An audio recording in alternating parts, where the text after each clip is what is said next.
Listo. Continuando con este ciclo de conferencias gratuitas organizado por la Junta de Decanos del Colegio de Contadores Públicos del Perú, tenemos ahora la participación de nuestro Comité Técnico de Administración y Finanzas. Ellos abordarán el tema los costos de manufactura y su relación con las NI. Voy a hacer la presentación. Tenemos hoy día al Magíster CPC Juan Carlos Uceda Vargas, y tenemos como moderador al CPC Cristian Martín Loaiza Velarde, miembro del Comité Técnico Nacional de Administración y Finanzas de la Junta de Decanos del Colegio de Contadores Públicos del Perú. Él es presidente del Comité Técnico de Pymes del Colegio de Contadores Públicos del Cusco. Tiene un MBA por la Universidad Rey Juan Carlos V de Madrid. Es especialista en finanzas internacionales por Europa Open Business School.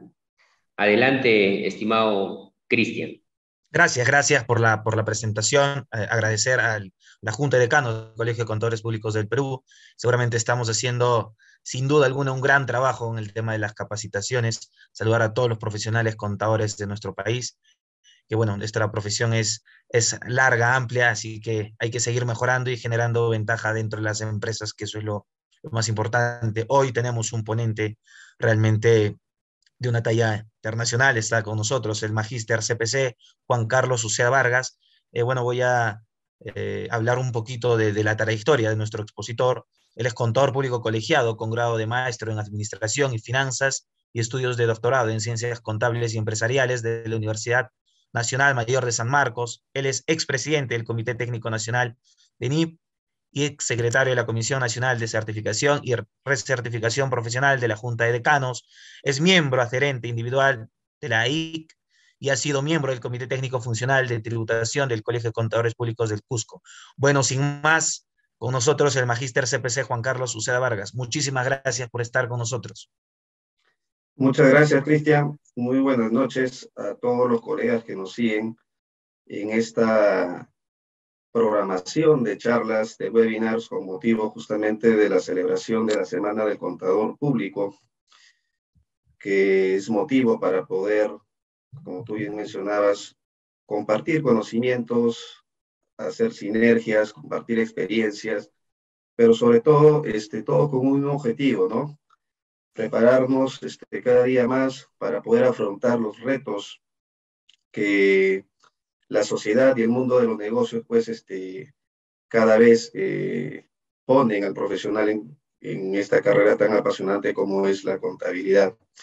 El día de hoy voy a abordar un tema que en realidad es bastante amplio, pero voy a dejar con la inquietud a quienes nos siguen sobre los costos de manufactura y su relación con las NIF. Hemos visto nosotros muchas veces a la contabilidad de costos como una de las especialidades o áreas de conocimiento de la contabilidad. Es decir, la contabilidad financiera, que es básicamente la matriz de todas las contabilidades y de la cual se desprenden estas áreas de especialidad. Pero que sin embargo, con el paso de los años y con la mayor relevancia que han ido tomando, en este caso, los estándares internacionales, cómo es que estos estándares también han ido influyendo, han ido impactando en las formas de determinación del costo de manufactura, y que muchas veces en la práctica profesional o en la experiencia profesional nos damos con la sorpresa de que no hay un idioma o un lenguaje estandarizado también entre la contabilidad o el contador de costos y, bueno, pues el contador general o el contador financiero, ¿no? Entonces, lo que voy a tratar aquí en esta presentación es un poco relacionar justamente a la determinación del costo de manufactura y estas reglas, estos procedimientos, convencionalismos, políticas en todo caso, que se desprenden de estos estándares internacionales o conocidos como las NIF, para el tratamiento, para el reconocimiento, para la medición, valoración, presentación y aspectos de divulgación, en este caso de los estados financieros de las empresas. Vamos a abordar primero, comentar así a grandes rasgos algunos conceptos generales relacionados a la administración de costos. ¿sí? Luego hablaremos acerca de las NIF, qué comprenden las NIF, qué incluyen, cuál es el alcance de estos estándares internacionales ahora aquí en Perú. Luego veremos el flujo de costos, ¿correcto? Los costos versus las NIF.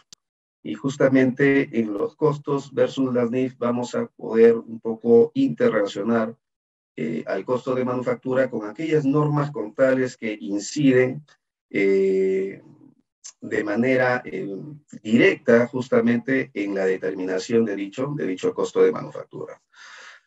Luego veremos la contabilidad de costos y su relación con las NIF ya en el proceso del costeo, cómo es que se van relacionando estas normas contables en cada uno de los elementos del costo de manufactura, en el propio proceso de transformación o de generación del valor agregado en la planta, en la fábrica, en el taller, en el campo, inclusive en la granja, ¿no? En la poza, si estamos hablando quizás de la crianza de camarones, inclusive. Y luego, algunos ejemplos de los costos versus los cambios normativos, es decir, cómo es que los cambios normativos que se han ido presentando a lo largo de los años en el tema de las NIF han ido también impactando cambios en las formas de determinar el costo de manufactura. ¿Sí? Por ejemplo, la NIF 16, ¿no? La NIF 16 que justamente trajo un cambio significativo, importante o material en el tratamiento contable de los arrendamientos, estableciendo un único tratamiento, ¿sí? Para la contabilidad de los arrendamientos, tanto arrendamientos financieros como arrendamientos operativos de un contrato de arrendamiento, ¿no? Y cómo es que pues ha impactado también en la determinación de costos, y no solamente en la determinación de costos, sino que inclusive también generando algunas situaciones de riesgo, si quiero ir un poco más allá, también en el ámbito tributario, ¿no? Entonces, de eso un poco vamos a comentar en estos 50 minutos de presentación. Veamos un poco acerca de la administración de costos, ¿no? La crisis económica, digamos, a consecuencia, entre otras cosas, como resultado de los efectos adversos que trajo consigo la pandemia, luego la crisis económica también que viene últimamente por los efectos del conflicto, de la guerra, pues, de Rusia y Ucrania, definitivamente han generado, pues, escenarios no solamente de crisis, sino que han agregado un ingrediente mucho más, más relevante, que es la incertidumbre. Y hoy en día, pues, el mundo de los negocios, los empresarios requieren, pues, tener una exquisitez en la determinación de sus costos. ¿Por qué? Porque ya no están en una posición en la cual, pues, los márgenes de ganancia los podrían ellos generar sencillamente a partir de los precios de venta, ¿no? Sino que están operando, están nadando en un mar rojo, y lo que hace, o lo que les obliga en todo caso a hacer una gestión estratégica de los costos. Pero para llegar a realizar una gestión estratégica de los costos dentro de la administración, es menester primero saber diferenciar qué es lo que, o cuál es el rol que juega la contabilidad. Y vemos aquí, por ejemplo, la contabilidad como ese sistema de información estructurado, ¿sí? Que mide, que valoriza y que reporta, en todo caso, pues, a través de informes, los resultados que se han suscitado en un determinado periodo respecto de los hechos, eventos, condiciones o transacciones. ¿Qué rol juega la contabilidad financiera? ¿Qué rol juega la contabilidad de costos? ¿Qué rol juega la contabilidad de gestión? Porque justamente la estrategia o la gestión estratégica se encuentra aquí en la contabilidad de gestión. Pero esta contabilidad de gestión justamente se alimenta o se sirve de lo que en este caso, de la información que genera la contabilidad analítica de costos. Y a su vez, esta contabilidad analítica de costos pues también da soporte a la contabilidad financiera.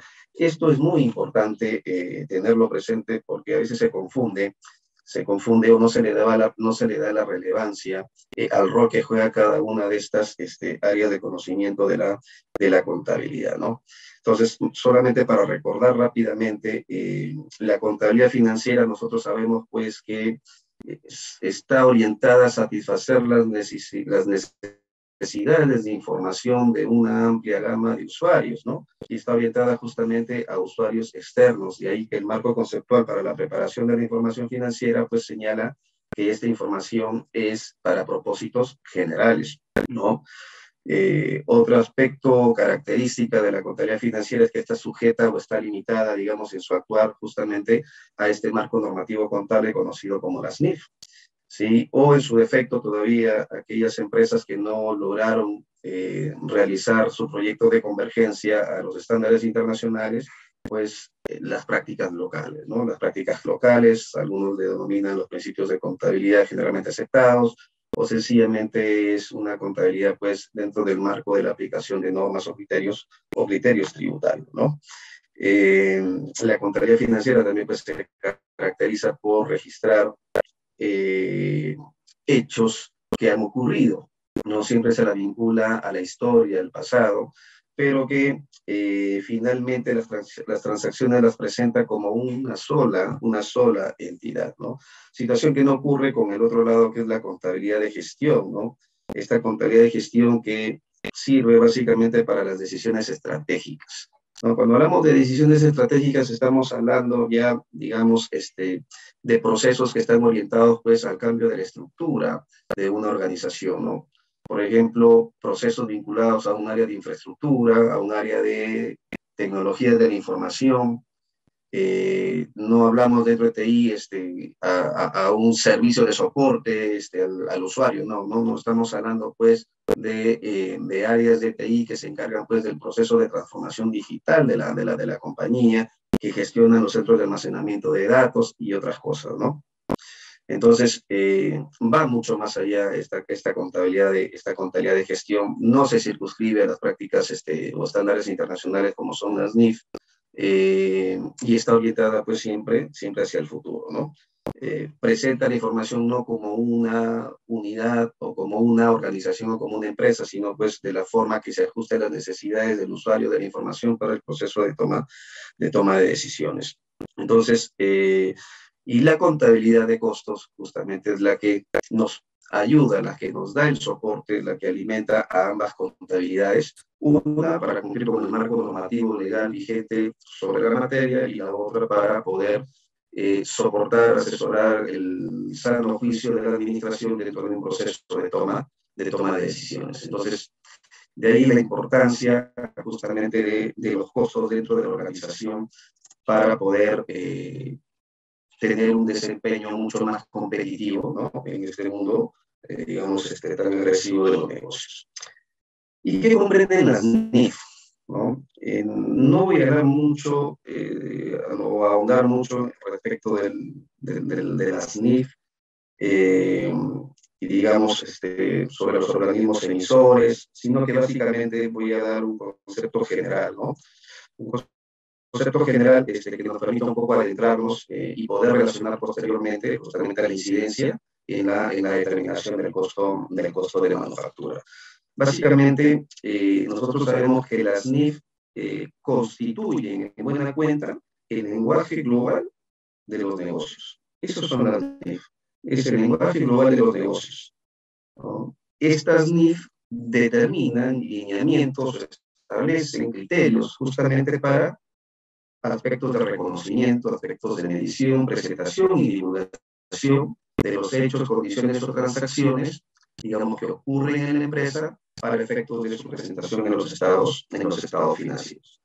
Pero digamos que en términos globales, estos estándares internacionales nos ayudan justamente o contribuyen a qué cosa, a la transparencia, ¿no? Es decir, facilitan la información de alta calidad, información que sea comparable, en este caso, justamente para los usuarios la amplia gama de usuarios o de interesados de dicha información. Contribuyen también a la rendición de cuentas públicas, en este caso por parte de la administración o por parte de la gerencia, y también pues impulsa o fortalece en todo caso la eficiencia de los mercados, ¿no? En este caso, al contar con un solo juego de normas o estándares a nivel mundial. Entonces, estas NIF están comprendidas por las normas internacionales de contabilidad que fueron emitidas hasta el año 2000 por el IASI. Actualmente hay 25 normas vigentes, 25 NICs. Las interpretaciones de las NIC, aquellos, digamos, documentos que desarrollan con un poco mayor detalle algunos aspectos que de repente no quedaron lo suficientemente claros en el cuerpo de la norma contable está relacionada. En este caso, las interpretaciones de la NIF son denominadas SICs, actualmente hay todavía 5 SICs vigentes. Luego tenemos las NIF, ¿no? Que ya fueron el juego de normas que fueron emitidas en este caso por la Junta, ¿no? Por el IASB, cuando se desactivó el IASI. Actualmente tenemos a 17, ¿sí? 17 normas NIF, y también sus interpretaciones, ¿no? Interpretaciones de las NIF, conocidas como las NIF, y que a la fecha pues tenemos 15 NIF vigentes. Dentro de este compendio de normas contables que establecen, como decíamos, criterios, reglas, bases, principios, procedimientos, que finalmente se traducen en políticas contables, de acuerdo a lo que señala la ley número 8, políticas contables, estimaciones de errores, para el reconocimiento, la medición y presentación de los estados financieros, ¿no? Entonces, justamente estas normas contables, algunas de ellas, establecen criterios que se vinculan con la determinación de los costos de manufactura. Y cuando hablamos de la determinación del costo de manufactura, pues estamos hablando de emisión, estamos hablando de valorización. Si bien es cierto, la teoría de costos tiene sus tratados, tiene sus teorías, tiene sus métodos de valoración, pero que estos no han sido ajenos tampoco a ser soportados o documentados también con las normas internacionales de información financiera, ¿no? Y cuando hablamos de costos de manufactura, siempre nos estamos refiriendo también a la cabeza de la NIC número 2, esta norma internacional denominada inventarios, ¿sí? Pero que es una de las normas, si bien es cierto, establece los criterios, establece las reglas, los procedimientos para el reconocimiento inicial, es decir, cuando el evento hecho condición que ocurre, que es consecuencia de eventos ilícitos y puede ser susceptible de ser medida en términos monetarios, se va a reconocer como activo, un activo denominado inventarios, ¿correcto? Y la norma me da los criterios para responder la pregunta, ¿y a qué costo lo voy a medir? ¿Sí? También los criterios para responder la pregunta, ¿en qué momento he de reconocerlo? ¿En qué oportunidad lo voy a incorporar al estado de situación financiera? Y la tercera pregunta que responde es, ¿cuándo deja de ser costo para convertirse en gasto? Si bien es cierto, todos estos criterios los encuentro en esta denominada norma NIC 2, pero solamente hablamos de una medición inicial respecto de un tipo o una clase de inventario, ¿sí? Que se suscribe a lo que se denomina todavía, y es una de los pocos métodos de evaluación que todavía quedan en las normas contables, que es el costo de adquisición. Recordemos que en el modelo de la NIF, el IASB incorporó el famoso, o la famosa regla de medición del valor razonable. Y este valor razonable se basa justamente en la incorporación, en el reconocimiento de utilidades futuras, pero con un alto grado de probabilidad de que éstas se realicen, ¿sí? Es decir, mido, valorizo activos, ¿sí? Valorizo pasivos, justamente con valores, en este caso, que son determinados sobre la base del mercado objetivo, que son determinados sobre la base del modelo de los flujos de caja de contados, pero que digamos que en términos sencillos son utilidades futuras, sí, pero con un alto grado de probabilidad de que estas se realicen. Entonces, existen otras normas justamente que comienzan a integrarse al momento de determinar el costo de manufactura, y si es que uno, dentro, digamos, de la labor que realizamos en la contabilidad de costos, no tenemos presente, podemos incurrir en una serie de errores u omisiones al momento de justamente determinar ese costo de manufactura. Por ejemplo, cuando hablamos de la determinación del costo de la mano de obra, hablamos del costo de la mano de obra como un concepto que no solamente incluye la retribución a cambio de la contraprestación que realiza el trabajador poniendo a disposición su tiempo para desarrollar una actividad dentro de la organización, sino que también debe incluir aquellos beneficios, aquellas cargas sociales que están direccionadas a protegerlo no solo a él, sino también a sus familiares. ¿Sí? Los beneficios, las ausencias remuneradas, como las vacaciones, como las gratificaciones, ¿sí? Como la compensación por tiempo de servicio, como las participaciones de los trabajadores en las actividades también, ¿no? Recordemos que ya por el año 2009, 2010, se resolvió justamente una consulta por parte del Consejo Normativo de Contabilidad y sobre el tratamiento contable que se le debería dar a la participación de los trabajadores en las utilidades, y que por muchos años contadores y auditores del sector privado, inclusive de los centros reguladores, también tenían esa conceptualización al momento de aplicar la regla para el reconocimiento para la medición y prestación, como por ahí es un ejemplo. Entonces,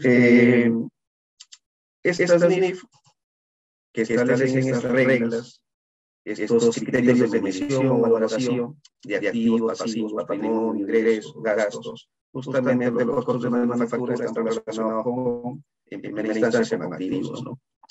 Los activos, si recordamos nosotros nuestras clases de costos, cuando veíamos la clasificación o los criterios de clasificación de los costos, había un criterio que estaba relacionado pues, con el tiempo que eran cargados a resultados, ¿no? Y teníamos los costos inventariables.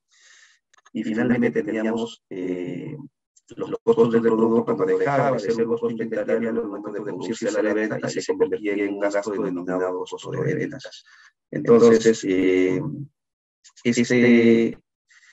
este costo, que en un primer momento es un activo, ¿sí? Es un activo, es un diferido, porque tiene el potencial de generar flujos o beneficios económicos en el futuro, luego de pasar por un proceso de transformación, generar un valor agregado y después de venderse.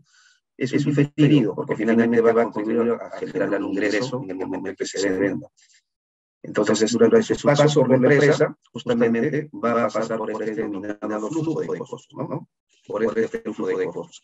En un primer momento está en el estado de situación financiera como costo inventarial, pero como costo inventarial no solamente tenemos a los materiales, ¿sí? A los materiales donde sabemos que aplicamos la número 2 para efectos del reconocimiento inicial, para efectos de la medición posterior, o para efectos de comprobar que el costo del inventario no está excediendo su valor neto de realización. Es decir, asegurarnos que estamos cumpliendo con el párrafo 9 de la número 2, sino que también tengo otros elementos del costo, como la mano de obra, ¿sí? Como la mano de obra y los costos indirectos de fabricación.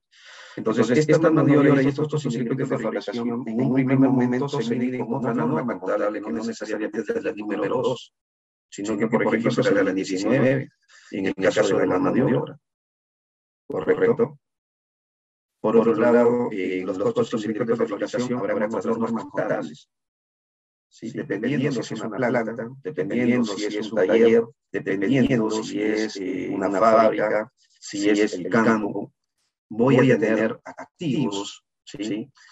Activos inmovilizados justamente que los utilizo en el proceso productivo. Y esos activos inmovilizados, dependiendo de la naturaleza del mismo, van a tener su propia norma contable que va a establecer estas reglas de reconocimiento y medición. Por ejemplo, la 16. ¿Sí? Si hablamos de una empresa que se dedica, por ejemplo, ¿no? Agroindustrial Laredo, tiene dos grandes etapas en su proceso productivo, campo y fábrica. el tipo de cultivo que gestiona su proceso de transformación biológica es un cultivo de plantación, un cultivo permanente.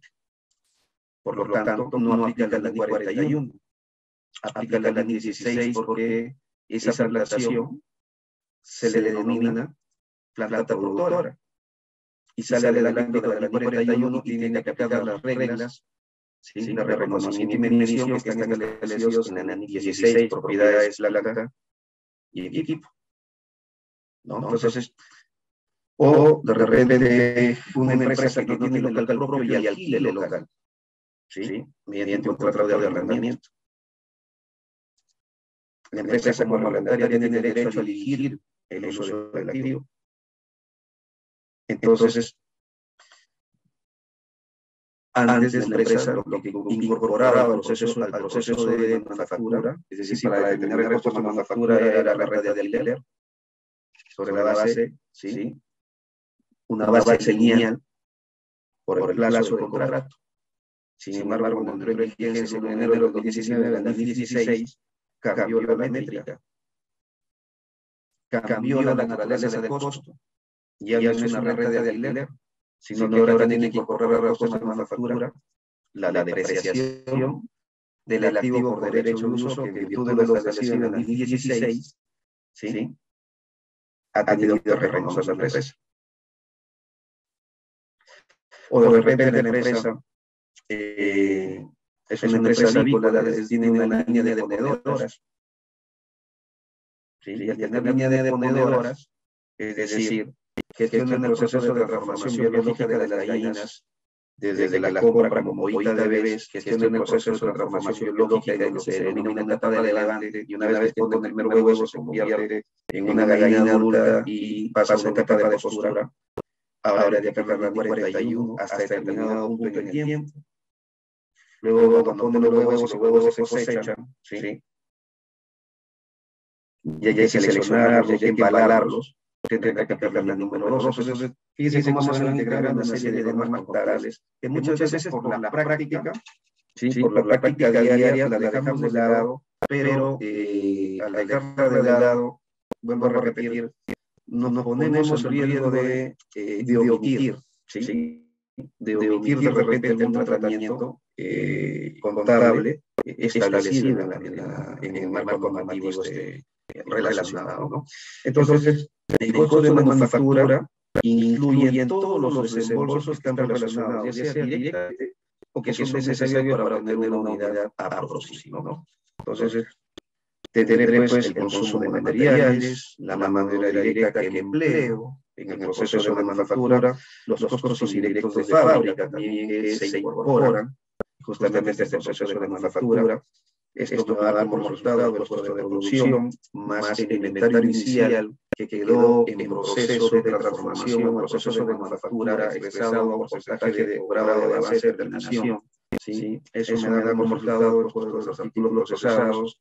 Para luego, lo que queda, digamos, en proceso al cierre del periodo de costos, me dará como resultado ahora el costo de los artículos manufacturados, ¿no? Y justamente dentro de este flujo de costos, están inmersas las normas contables, ¿sí? Las normas NIF, las normas NIS, ¿sí? Entonces, ¿qué normas contables? Tenemos, por ejemplo, la número 2, la NI 16, la NI 19, la NI 23, la NI 38, la NI 41, la NI 6 también, ¿no? En el caso de las empresas que desarrollan actividades mineras, ¿no? Hay empresas que tienen dos grandes etapas, así como mencionábamos, de la empresa agroindustrial que tiene una etapa de campo y de fábrica, o las empresas avícolas, las que digamos, se dedican a la industria porcina, tienen dos grandes etapas. Tienen la etapa de crianza o de granja y tienen la etapa de beneficio, ¿no? En lo que es minería también tienen una etapa que se denomina la actividad extractiva y puedo tener la otra etapa que es la de plantado o beneficio, ¿no? Entonces está inmersa también ahí la norma contable, justamente la determinación del costo de manufactura.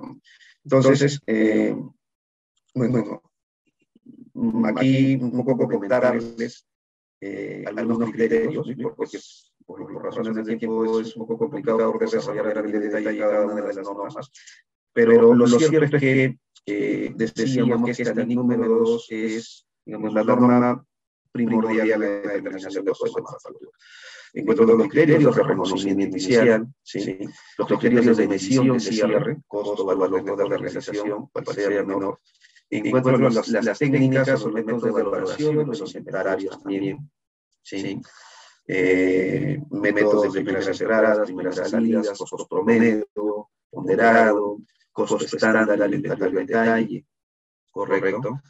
Encuentro los criterios para reconocer en todo caso el costo, en este caso, los costos fijos como parte componente del costo de manufactura sobre la base de la producción normal, ¿no? Encuentro los criterios para poder definir las reglas de costeo de los costos conjuntos, es decir, los productos que surgen como consecuencia de un proceso de producción conjunta que me permite determinar coproductos y subproductos. Esos criterios también los encuentro dentro de la número 2.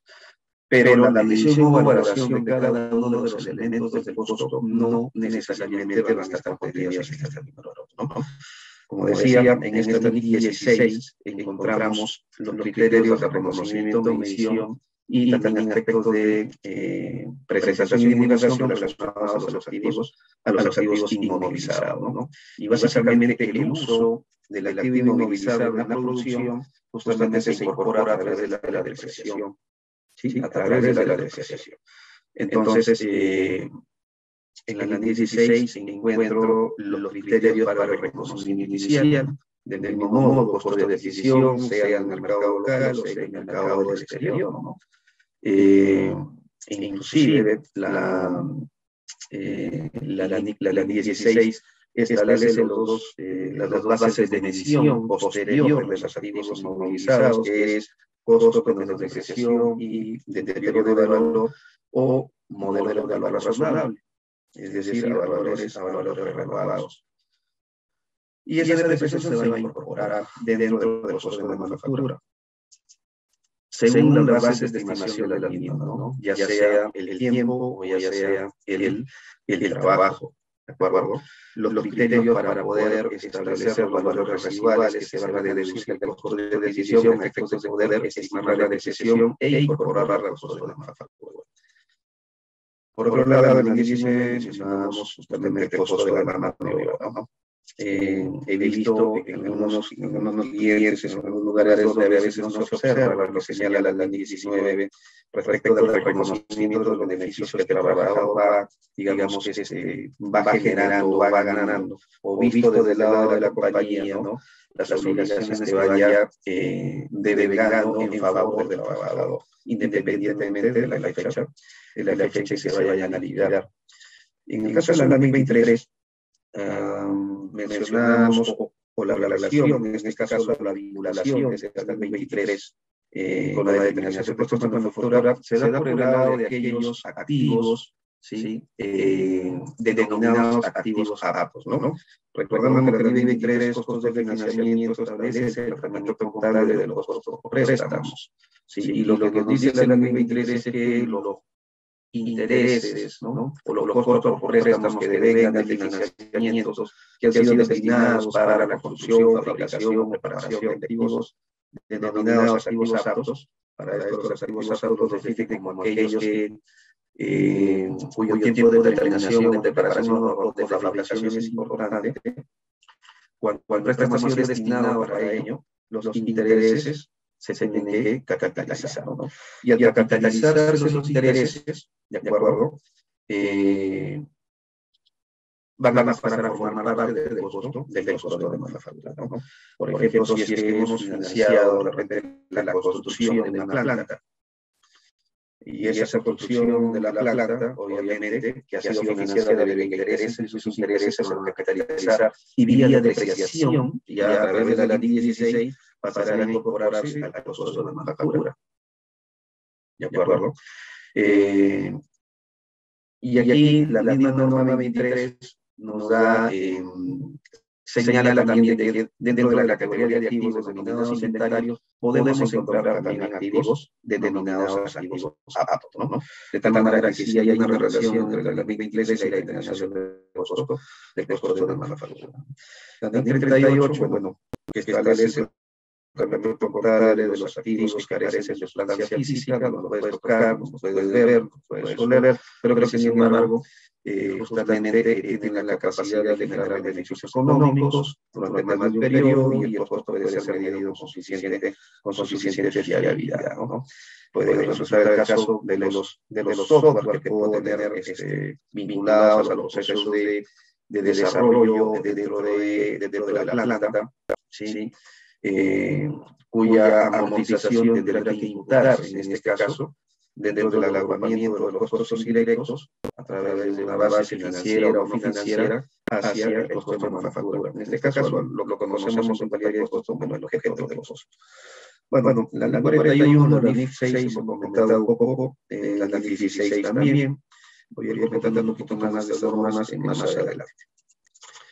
Bien, hemos comentado acerca de las NIF plenas, pero digamos que las pymes, ya que este grupo de organizaciones representa pues cerca del 99%, ¿no?, de las organizaciones empresariales en el país. Y recordemos que Perú, sí, a través de la Dirección General de Calidad y el Consejo Normativo de Contabilidad, y a través de los colegios profesionales, ¿no?, siempre es soportado por la Junta de Decanos de Colegios de Contadores Públicos del Perú, justamente está impulsando este proyecto de divulgación, este proyecto de capacitación, de sensibilización también para que las empresas de este sector tan amplio y tan importante como el de pymes, pues adopten la NIF para pymes, ¿no? Y un poco aquí lo que he hecho es la analogía de las NIF plenas, algunas de las NIF plenas en realidad con las NIF pymes, que también se vinculan o se relacionan justamente con la determinación del costo de manufactura, ¿no? Y tenemos la sección 13, denominada inventarios, ¿no? Digamos el equivalente a nivel de NIF full sería pues el NIF número 2, la sección 17, propiedades de la planta y sí, aquí bueno, la sección dice, puedo mencionar que a diferencia de repente de la NIF 16 en la NIF full, que se vincula a la determinación del costo de manufactura, a diferencia de ella, aquí en la sección 17, por ejemplo, no se incorpora la categoría de elementos de propiedad y equipo denominado planta productora, ¿no? Es decir, un poco para recordar también que en el año 2013, ya tiene una enmienda a la NIF 41, ¿sí? Una enmienda a la NIF 41 y que a su vez generó una modificación de la NIF 16. Y justamente esta enmienda lo que hizo fue aclarar, o bueno, pretendió un poco aclarar, pero en realidad, digamos, soy crítico. Sí, soy crítico, creo que es parte de nuestra profesión también, más aún hacemos los docentes. Básicamente lo que hizo el DIADI fue retroceder en el modelo de la medición del valor razonable del activo biológico y retrocedió al tratamiento contable de la medición de las plantaciones permanentes, ¿no? Es decir, el tratamiento contable que se hacía antiguamente de tratarlo como un activo fijo. Entonces, para el caso de las NIF para pymes, eso no ha sucedido. O sea, en la NIF para pymes no hay distinción de planta productora, ¿sí?, y de activo biológico, ¿sí?, como vamos un poco a comentar también. Entonces, esa es, digamos, una diferencia sustancial que tenemos entre la sección 17, propiedad de planta y equipo, y la NIF 41 relacionada justamente al tema de la actividad agropecuaria, que incluye parte de la actividad agrícola de los grandes procesos de las empresas agroindustriales, ¿no? La sección 18, activos intangibles distintos de la plusvalía. La sección 20, arrendamientos. Aquí también en la sección 20, arrendamientos, se mantiene en realidad la distinción de los dos tipos de contratos. Es decir, mientras que las empresas industriales para efectos de incorporar al costo de manufactura las rentas de alquiler, ya no lo hacen como tal, sino que aplican la NIF 16, y en todo caso, en la medida que el contrato, después de haberlo analizado, cumple con los criterios de reconocimiento de un activo por derecho de uso, medido al valor presente del pasivo por derecho de uso, pasivo por arrendamiento, entonces incorporan el costo ya no de la renta, sino de la depreciación. En el caso de las NIF para pymes, o las empresas de las pymes que aplican NIF para pymes, tienen el tratamiento contable, en este caso de lo que estableció, similar a lo que estableció la vieja NIF 17, ¿no? Esa es la decisión entre un contrato de arrendamiento operativo, el cual se reconoce en los resultados, en el estado de resultados, las cuotas de manera lineal, respecto de el arrendamiento financiero que sí se activa, ¿no? Entonces, no hay activo por derecho de uso. Por lo tanto, la renta de alquiler va a seguir siendo, digamos, componente del costo de manufactura. Y recordemos pues, que esta sección, similar a lo que estableció la NIF 17 antigua, justamente hace la distinción entre un contrato de arrendamiento operativo y un arrendamiento financiero, precisamente al determinar sobre quién recaen los riesgos y beneficios inherentes a la titularidad del bien. ¿Sí? ¿Quién se beneficia o quién asume los riesgos, las posibilidades de pérdida? Entonces, en la medida que eso recaiga en el arrendatario, estamos hablando de un arrendamiento financiero. En la medida que eso se mantenga en el arrendador, entonces estamos hablando de un arrendamiento operativo, ¿no? Entonces, ¿qué más? La sección 28 de beneficios de los empleados, y a diferencia de las plenas, de las pymes, tenemos la sección 34 de actividades especiales, ahí se incluyen justamente el tratamiento de la actividad de agricultura, la actividad en este caso de la evaluación, en este caso de los recursos minerales. Bien, con relación entonces a lo que establecen las normas contables para efectos de determinar los costos de manufactura, en primera instancia, el costo de manufactura o el método para determinar el costo de manufactura está dado por el costeo absorbente, o el método absorbente. Es decir, si bien es cierto, la NIF número 2 no lo señala de manera explícita en su contenido, pero sí lo que señala la NIF 2 es que el costo de manufactura está integrado por los costos variables y los costos fijos, ¿correcto? Y el método absorbente justamente es el que absorbe del costo de manufactura tanto costos fijos como costos variables.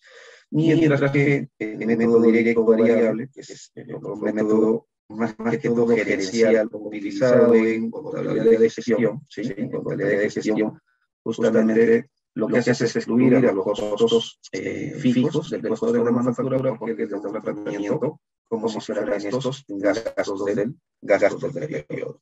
Entonces, y eso es importante en el sentido de que el método de costeo que se utiliza justamente no solamente tiene que ser aquel que esté contemplado en el, digamos, en la norma contable, sino también aquel que esté contemplado justamente en la norma tributaria, ¿no? En la norma tributaria. Entonces, fíjense, método absorbente no lo señala explícitamente la NIF, pero si nosotros relacionamos la teoría de costos, en este caso con lo que señala la norma contable, vamos a encontrar que sí, pues es el método absorbente, ¿no? ¿De acuerdo?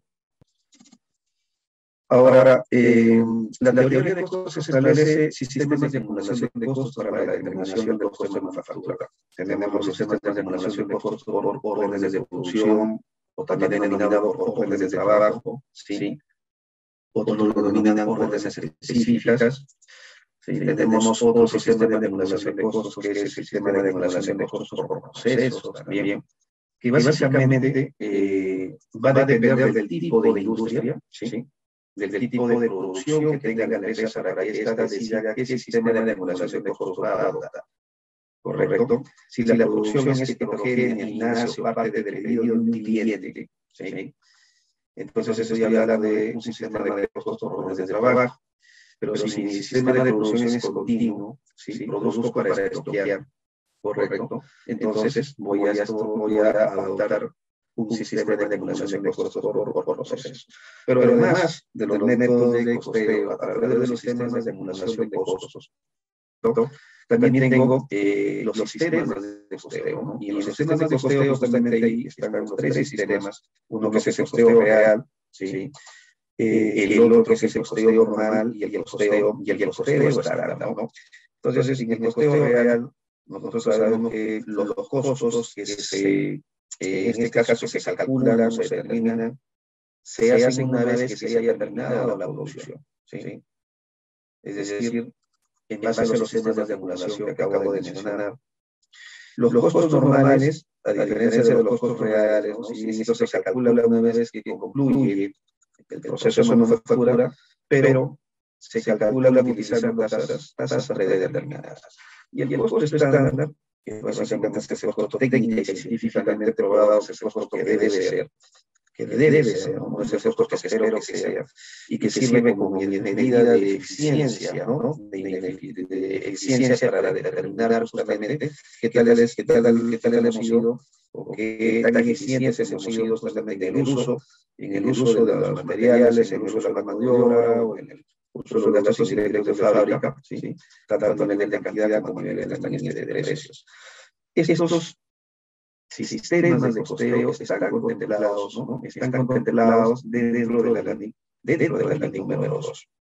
Correcto. Entonces, va a depender en este caso, nuevamente, de la naturaleza del proceso productivo. Recordemos que cada sistema nace como resultado de una necesidad de reducir de repente ciertos riesgos de registro de la información, es decir, de omisiones en el registro de la información.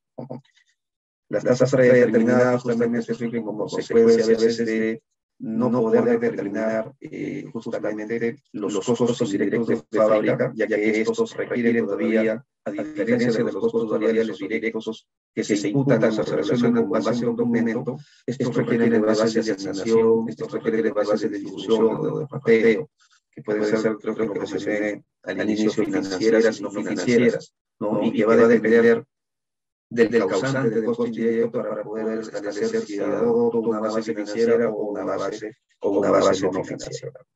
Entonces, surge como esa necesidad. Entonces, trabajamos con tasas predeterminadas. Bien. Y aquí en esta presentación he resumido un poco justamente lo que hemos estado comentando, ¿no? El costo de manufactura se integra los tres elementos del costo: materiales, mano de obra y gastos indirectos de fábrica, y entregan al proceso de transformación, ¿no? Entregan al proceso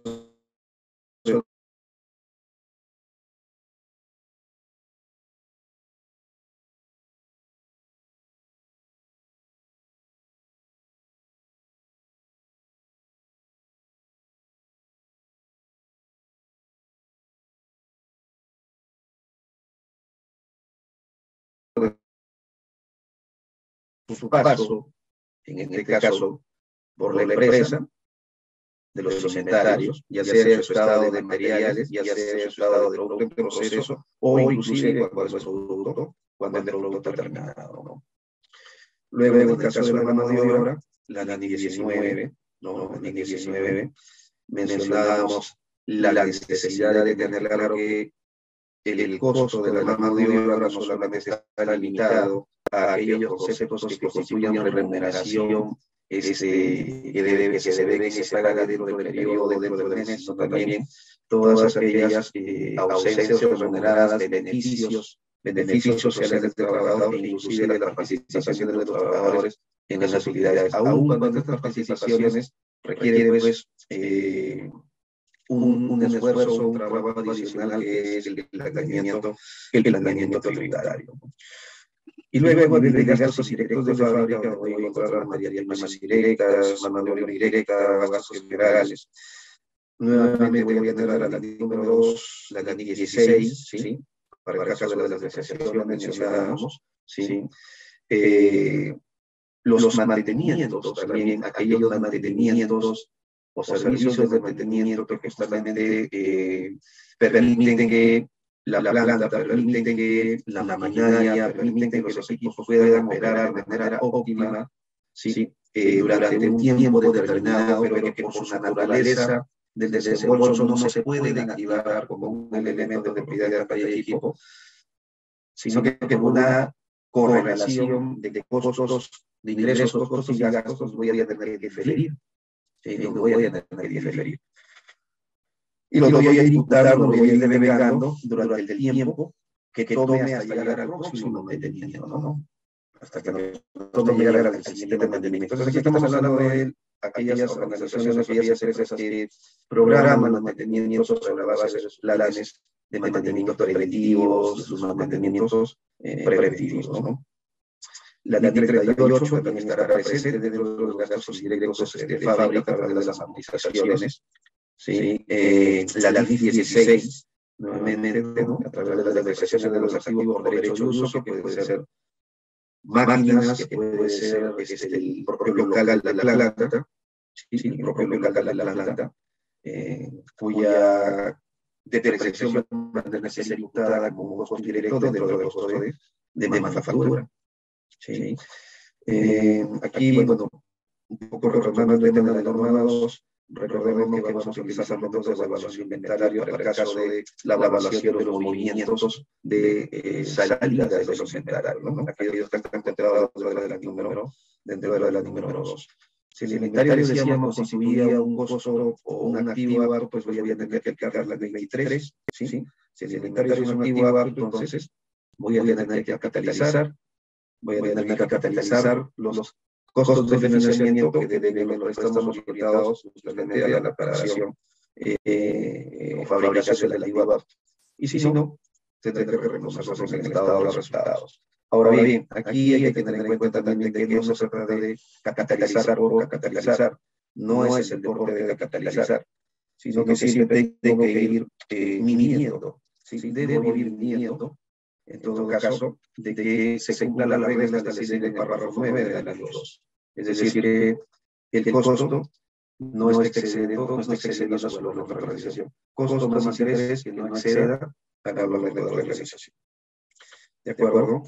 Y el costo de manufactura, pues, se tendrá que, en este caso, calcular sobre la base de costeo o el método absorbente, ¿no? El método absorbente. Y aquí van a estar presentes también justamente estas pérdidas denominadas cuantitativas o cualitativas, ¿no? Las cualitativas, justamente, relacionadas a los medios, y las cuantitativas, justamente a los riesgos, ¿no? Cuestiones inherentes a la naturaleza del inventario, su estado de materiales o su estado de procesos, o inclusive siendo un producto terminado, ¿no? Más allá del tema tributario, del tratamiento de las normas y de negros, lo cierto es que estos son temas que finalmente se traducen en indicadores, ¿no? De eficiencias o ineficiencias. ¿De acuerdo? ¿Me ayuda con el tiempo, Cristian, por favor? Perfecto, todavía tenemos ahí un par de minutos todavía. ¿Sí? Okay. Sí, tenemos un par de minutos, sí.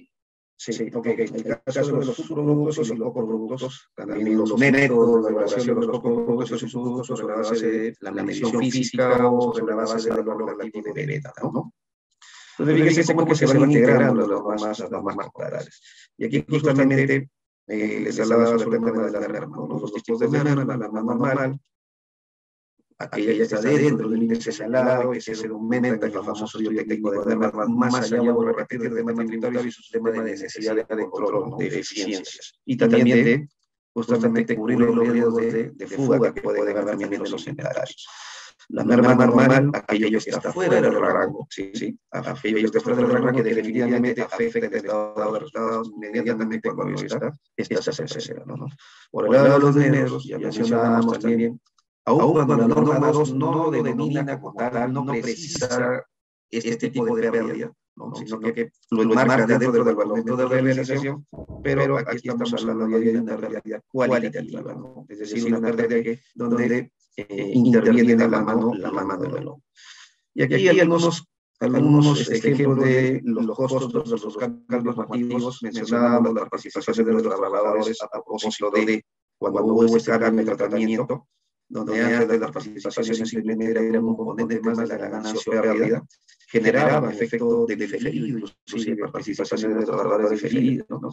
Y cuando hubo, en este caso, la lesión de la consulta por parte de el Consejo Normativo sobre la resolución 046, y donde aclaró el tratamiento y nos dijo que las participaciones se debe tratar como un beneficio al trabajador, como lo establece la ley 19.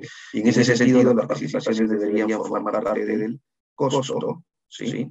Parte del costo inventariable, en la medida que el producto terminado, donde está incorporado como un elemento del costo de la mano de obra no se ha medido, y en la medida que se medió, en el costo de ventas, ¿sí? En el gasto de ventas y en los gastos de administración. Y acá un poco también para resumir el tema del análisis 16, que es lo que ha causado un impacto más importante en las empresas que alquilaban planta bajo, digamos, la ley 17 o la sección 20 de la ley para pymes, ¿sí? Los arrendamientos operativos no exigían ser reconocidos como activos y pasivos dentro del estado de situación financiera. Bajo la ley 16 se incorporan, ¿no? Los activos por derecho de uso y los pasivos por arrendamiento. Y estos activos por derecho de uso y pasivos por arrendamiento lo que me generan son, en el estado de resultados, ¿qué cosa? Me generan gastos por intereses y el gasto por depreciación. Y este gasto por depreciación justamente es el que se va al costo de la manufactura, ¿no? La ley para pyme mantiene el tratamiento. La renta de alquiler lo sigue reconociendo y lo seguirá llevando al costo de manufactura. ¿De acuerdo? Ok, muy bien. Entonces, estos son algunos de los aspectos que podemos identificar la determinación del costo de la manufactura y las normas internacionales de información financiera. Con esto hemos terminado la presentación. Perfecto, perfecto. Muchísimas gracias, Juan Carlos. Realmente una charla, una ponencia realmente importantísima. Muchísimas gracias por tu tiempo. Por favor, por interno quisiera ver, por favor, algunas preguntas que puedan hacer a nuestro expositor. En Facebook, por favor, algunas preguntas. Yo tengo una, Juan Carlos.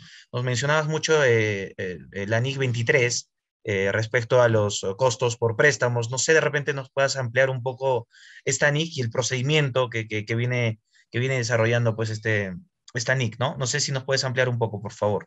Claro.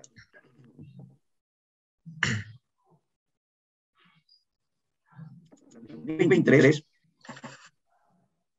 Costos de financiamiento, costos por préstamos. Esta norma lo que establece es el tratamiento contable justamente de los intereses que devengan préstamos que han sido orientados a financiar la preparación, la fabricación o la construcción de un activo apto. ¿De acuerdo? La regla general del tratamiento de los intereses o de los gastos financieros es que estos, como su propio nombre lo dice, se van al estado de resultados. Sin embargo, cuando esto se trata, están relacionados a este financiamiento de la preparación, construcción o fabricación de un activo apto, la NIC 23 lo que te dice, oye, esos intereses los capitalizas. Pasan a formar parte del costo del elemento o del costo del activo apto. Por lo general, un activo apto siempre lo relacionamos con un activo fijo, porque por la naturaleza del activo fijo, la construcción de una planta, por ejemplo, toma un tiempo importante a la compañía, ¿no? Desde los estudios de ingeniería, ¿no? Desde el desarrollo de la obra hasta tener lista la planta, con los activos instalados, toma un tiempo importante. Y durante todo ese periodo, los intereses que se van devengando del préstamo tienen que ir a formar parte del costo de ese activo.